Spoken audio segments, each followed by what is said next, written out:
வணக்கம். இன்றைய தலைப்புச் செய்திகள்.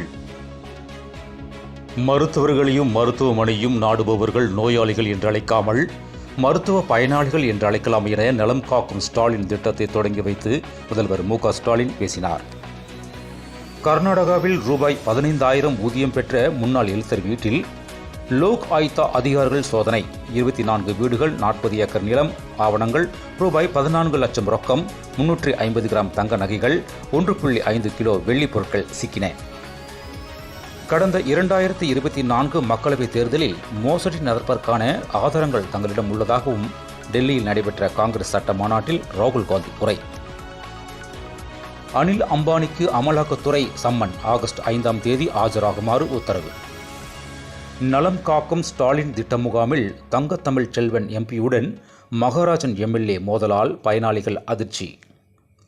உலகத்திலேயே தந்தையை வெகு பார்த்த பிள்ளை இருக்கிறாரா என்றால் அது அன்புமணிதான். பாமக நிறுவனர் ராமதாஸ் பகிங்கர குற்றச்சாட்டு.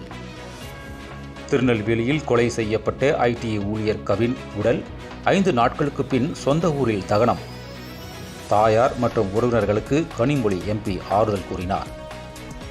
பிற மாநில வாக்காளர்களை தமிழகத்துக்கு கொண்டு வருவதை ஒருபோதும் ஏற்றுக்கொள்ள முடியாது என இயற்கை வளங்கள் துறை அமைச்சர் எஸ். ரகுபதி கூறினார். நாகை மீனவர்களை தாக்கி ரூபாய் 5 லட்சம் மதிப்பிலான வளையல்களை கொள்ளையடித்து இலங்கை கடற்கொள்ளையர்கள் ஆட்டூழியம். கொடூர தாக்குதலில் நடத்தியதில் மீனவர்கள் 3 பேர் பலத்த காயம்.